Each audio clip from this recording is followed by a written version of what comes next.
Hello and welcome to PlayStation All-Stars Battle Royale history, where today we are looking at the third character of the PlayStation 2 mascot trilogy, Sly Cooper. Let's get the guy himself to explain his background. The name's Sly. Sly Cooper, and I'm a thief. From a long line of thieves. In fact, thieving is the family business. You see, I come from a long line of master thieves who kept all their secrets of sneaking and stealing in an ancient book. The Thievius Raccoonus. Anyone who read it learned to be especially sneaky, which is why we specialize in stealing from criminals. After all, there's no honor, no challenge, no fun stealing from ordinary people. You rip off a master criminal, and you know you're a master thief. Yep, Sly is a gentleman thief who travels the world stealing from other criminals with the assistance of his friends Bentley and Murray, while being pursued by Inspector Carmelita Fox at every turn. The Sly games were all 3D platformers with stealth elements and involved you undergoing a series of missions with Sly and his friends. The games weren't particularly taxing, but they were fun, consisting of a trilogy of games on the PS2, and finally a revived sequel appearance much more recently on the PS3. His inclusion in PlayStation All-Stars was inevitable, just like Jak and Ratchet, and his moveset is full of sneaky traps and tricks designed to outwit his opponents. Let's take a look at where it all came from. Great. I'm going in. Sly is, of course, a sneaky guy. At the beginning of each game sees him sneaking into the game in some way, usually dropping from some kind of height. A lot of Sly's intros in PlayStation All-Stars seem to reference this, with two of his intros seemingly referencing the opening to both Sly 1 and Sly 4.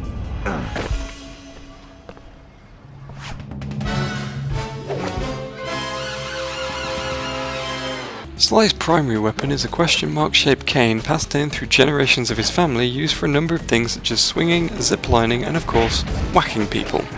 He had two basic moves in the original game. The first was a two-hit swipe move that could be repeated for eternity, which he would perform when grounded, and the second was an aerial downward swipe move, but he also gained access to a third move, which was unlocked from a safe. Sly, you found a page from the Thievius Raccoonus! This page teaches old Drake Cooper's fast attack dive move. Press the triangle button to use it.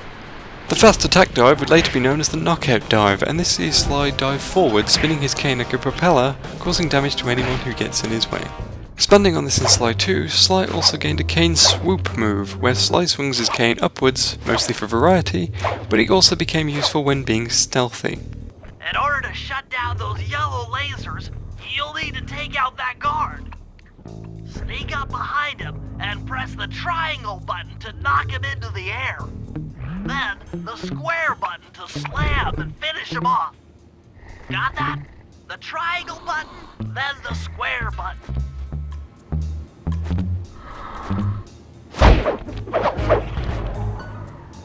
In addition to the swipe and swoop, Sly also gained the ability to charge up his attack and spin the cane around himself as a form of crowd control. He also gained the ability to slam his cane into the ground while in the air. All of these moves are in Sly's moveset in PlayStation All-Stars as his basic square moves. They pretty much all have the same effect in their original form, only now the swoop move doesn't require Sly to sneak upon his opponents. The full slam move from being stealthy is part of his moveset though, as it's become his down throw. Early on in Sly Cooper and the Thievius Raccoonus, Sly gains the ability to do a roll move. Mostly used for dodging out of trouble quickly, the roll on its own wasn't all that useful.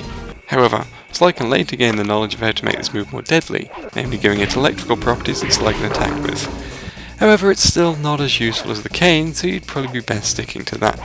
However, this move is a lot more useful in PlayStation All-Stars, since it gives Sly a lot of AP and is difficult to dodge. In the second game, the voltage attack was one of the few moves you could still obtain from a safe. On its own, it merely electrocuted Sly's cane, so there's not much to discuss there. However, if you hit an enemy with the electrocuted cane, you take them out in a single hit, which is incredibly useful as you can probably imagine. Its use in PlayStation All-Stars is very different, since Sly just stabs forward with his electrified cane to provide an air alternative to the forward roll. So what are some of the many tricks that Sly has up his sleeve besides these basic attacks? Well, let's start with some mandatory abilities. Those rats got pegged. Raleigh appears to have booby-trapped this entire place. I'm gonna enjoy this. Don't you get it, Sly? If you step on that rug, forget about becoming a master thief. You'll be a master dartboard. Wait a second. What if I jumped into that barrel for protection? I don't know. It looks pretty risky and very unsanitary. Only one way to find out. Sly games are all about stealth, and one thing that Sly does frequently throughout the series is hide inside barrels. In the first game, Sly has to sneak past some turrets linked to an unavoidable pressure pad. Using the barrels, Sly can protect himself from getting hit by the darts that get fired at him. He could also use the barrels to allow him to sneak up on enemies as long as he stayed still in the barrel as searchlights pass. This was expanded on in the second game with explosive barrels. Nice. An explosive disguise. These were barrels filled with TNT that Sly could jump in to both conceal himself and to use as a bomb. Alright, let's blow stuff up. Due to their explosive nature, they no longer protected against projectiles, but they do still work as a method to remain hidden. However, unlike previous barrels that Sly could use multiple times, jumping out of an explosive barrel sets it to detonate, and there are several missions in the second game where this is a central objective. Sly gains an explosive barrel in PlayStation All-Stars as well, and it appears to be a hybrid of the barrels from Sly 1 and 2, retaining the explosives from the second game, but also gaining the ability from the first game to protect against projectiles, which in this case simply bounce off instead of prematurely setting off the explosives with Sly still inside. Another mandatory ability introduced in the first game was the Rail Slide, which allowed Sly to jump on narrow ledges and sneak across them. It also allowed him to jump onto sloped railings and simply slide his way down. It was necessary for navigating Miss Ruby's creepy Haitian swamp, since it was almost all tree branches suspended over treacherous water. A less mandatory ability was introduced in the second game, the Stealth Slide. This allowed Sly to somehow skate around silently for a brief period of time. This was a way to give Sly the ability to sprint without alerting nearby guards. Its effect didn't last, however, and using it too much meant that it would lose its speed after a while, but it was still useful for quick stealthy bursts of speed where necessary. Sly's Rail Slide Plus move in PlayStation All-Star seems to be a hybrid of these moves with an added electric flavour. This move allows Sly to slide around the stage quickly, leaving trails of electricity behind him, giving him extra mobility and adding the ability to cause damage, which neither of its inspirations could do in the original games. Another move that had a mandatory use in Sly 2 was the alarm clock, although this was less context specific since it could be chucked out at any time. Its purpose was distraction, as its ringing would alert guards to its presence, allowing Sly to slip around them while they investigate. Its most notable use was in a mission in Canada, where Sly used the alarm clock to lure some judges away from a lumberjack competition, so that Sly and his friends could replace them. However, in PlayStation All-Stars, the alarm clock has gained a new use, the ability to stun. This seems to be based on a move from the first game, the Time Stopper, which briefly stunned enemies. This also seems to be the basis for the air variation, which has Sly swing his cane in a way that causes his opponents to be stunned. Speaking of stuff you can throw onto the ground, in the first game you could gain the ability to turn Sly's cap into a landmine. Simply place it on the ground, wait for a guard to approach, and then set it off. Its appearance in PlayStation All-Stars is a little different to its original form, since it now explodes on contact instead of needing to be activated manually. This most likely makes it easier to use in the middle of a fight, so you can just place it and not have to worry about it again. Another item you could lay down in the first game was a decoy. Essentially acting the same way as the alarm clock would later, the decoy distracted guards by making them think it was you. While they were preoccupied by the decoy, Sly could just sneak past. It makes an appearance in PlayStation All-Stars, but it's used very differently. Sly will use the decoy as a counter to an opponent's attack, stunning them briefly, and allowing Sly to sneak behind them. The speed at which Sly moves behind his opponent may again be based off the Time Stopper move, only viewed from the perspective of whoever the move is being used on, so it looks like Sly is teleporting. Speaking of teleporting, smoke bombs first appeared in Sly 2, where the ability could be purchased from ThiefNet. In the game, it merely surrounded Sly with a cloud of smoke, allowing him to slip away undetected while guards are distracted by the smoke. However, its use in PlayStation All-Stars is similar to the decoy, where Sly would use a smoke bomb and then teleport, most likely using the Time Stopper technique again. The move does no damage and instead offers Sly a way to dodge since he has no block button. We'll get to that in a bit, but first, let's take a look at another type of bomb. The Rage Bomb was another unlockable ability in Sly 2. Catching an enemy in a Rage Bomb blast would cause them to become confused and enraged, meaning they would immediately run around attacking fellow guards, acting as both a distraction and as a way to clear the area without doing any combat yourself. Similar to this was the Insanity Strike. Working like the Voltage attack, using the Insanity Strike powers up Sly's cane so that any hit from it causes an effect similar to the Rage Bomb. Both of these moves were implemented into PlayStation All-Stars. The confusion effect here causes the player's controls to be flipped or the AI player to just randomise their attacks. The attack works much the same way either in the air or on the ground, it just varies which attack is used. On the ground, Sly throws a Rage Bomb, in the air he performs an Insanity Strike. Useful if you can hit an opponent with it, but it is tricky. So one thing that Sly is notorious for in PlayStation All-Stars is his ability to turn invisible. But where did this come from? Well, by the time you reach China in the first game, Sly gains the mandatory ability to turn invisible, which allows him better access into the Panda King stronghold. Initially you can only stand still while invisible, but a later upgrade allows you to move around while in this state. With this ability you can move around wherever you like without being seen, at least until you attack. Sly was given this ability in PlayStation All-Stars to add to his sneaky moveset so he can sneak up on opponents and be tricky to fight. Unusually, Sly can move around at normal speed while invisible, whereas his original game forced you to walk slowly. In Ratchet's video we talked about him having a glide move. Well, Sly has one too. During Sly 2 you can pick up a Paraglider with Sly's emblem on it. This allows him greater mobility as he can glide from place to place instead of just jumping around. The Paraglider makes an appearance in PlayStation All-Stars too, allowing Sly to glide out of trouble if he needs to. I'll need you to get on top of 4 very tall towers. They are too big to climb and too tall to jump up normally. What's this all got to do with this thing you've got me wearing? It's an experimental mega jump pack. By pressing the R2 button, you'll perform a huge jump, so be careful. Alright, sounds like fun. For this mission only, Sly gains the ability to increase his jump size. It's required to jump up the towers mentioned by Bentley. It's kind of fun to leap about like you're on the moon, but sadly this never appeared again within the Sly games. However, it does make a reappearance in PlayStation All-Stars. Sly has regained the ability to jump higher simply by pressing up as he jumps. It's odd that they brought this back, and it's not much more useful than the normal double jump, but there it is anyway. Throughout much of the series, Sly could be seen in his trademark blue shirt, gloves and cap, but in Sly 4, Sly went through a number of different outfits, all with their own special abilities. These included heavy samurai armor and a saber-toothed tiger skin, but the ones we're most interested in are the medieval archer costume, which allowed Sly to shoot arrows, the Wild West jailbird costume, which gave him a ball and chain to swing around, and the Arabian thief costume, which allowed him to slow down time.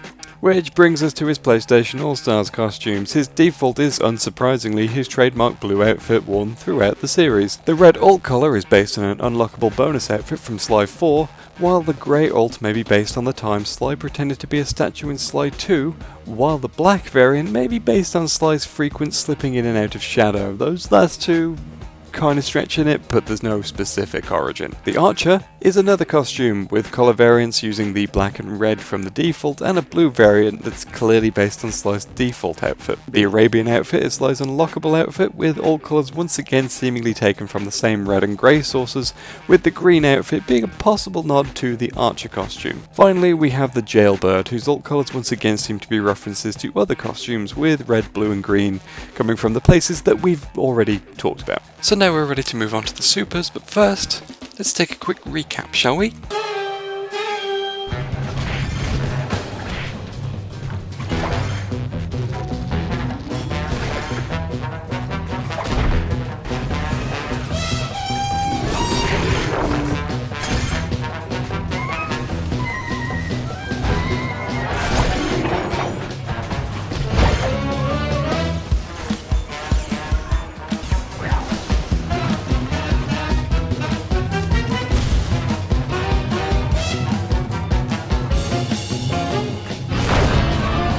Level 1!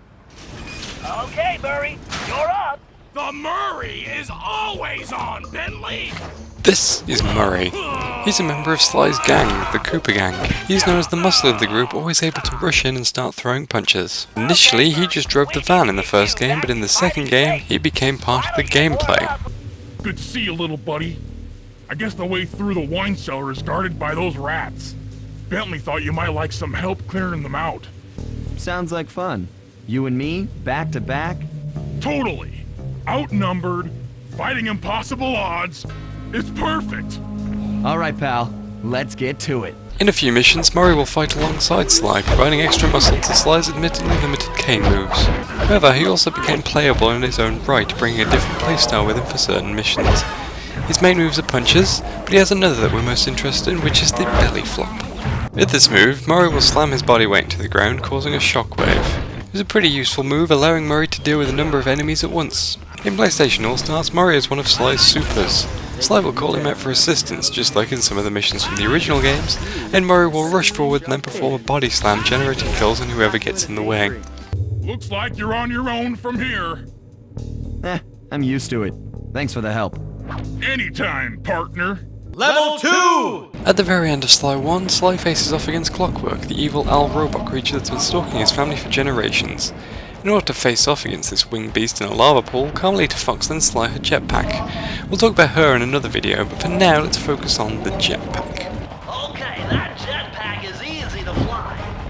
Use the left analog stick to aim and steer, and press the square button to fire its rockets. As well as allowing Sly to fly around, it also comes equipped with its own cannons, allowing Sly to fire at Clockwork and do damage. However, Clockwork's armour is strong, so Carmelita adds assistance by shocking certain parts of him. Sadly for the roster of PlayStation All-Stars, they don't have Clockwork's armour, so Sly no longer needs assistance when he pulls out the jetpack for his level 2, which is apparently stolen from Carmelita. He is a thief after all. Level 3! Sly, come in! Sly! Do you read me? Yeah, I read you. Loud and very loud. One key part of Sly's kit is the Binocucom, a device that doubles as a set of binoculars and a communication device, which you may be able to tell from the name. Sly can use this as a scope, and it's also how Sly communicates to other members of his gang while on a job. I tell you, Bentley, it's gonna be a real pleasure robbing this nightclub. I share in your enthusiasm, but before we hit the inside, we'll need to do a little reconnaissance work. Your next job is to break into the nightclub and take some reconnaissance photos of the Clockwork tail feathers. Head for those windows and take some reconnaissance photos. The Binocucom gained an extra ability in Sly 2, the ability to take photos. Each chapter of the game typically starts with a reconnaissance mission where Sly has to take certain photos so that Bentley can put together a plan of what to do next. The Binocucom camera became Sly's level 3 super, an unusual super simply because the recon camera never had the ability to kill before, so apparently we're playing Fatal Frame now or something. That said, taking pictures of ghosts may be relevant here, as there is a mission in Sly 2 where Sly took pictures of ghosts to capture them, which may be part of the super's inspiration. Another aspect that's unusual is that Sly has limited shots in PlayStation All-Stars, which wasn't an issue in the original game.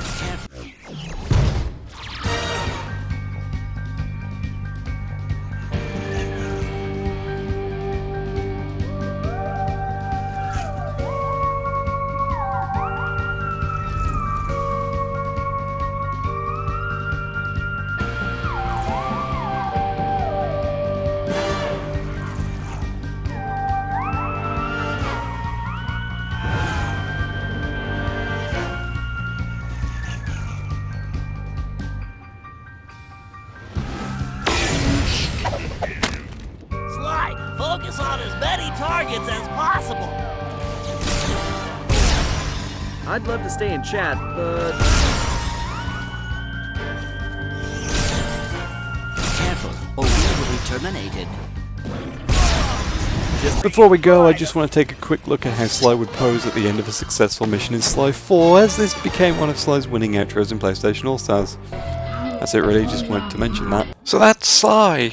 Hope you've enjoyed this look into our resident gentleman thief, and I'll see you next time with something a little bit different. Au revoir.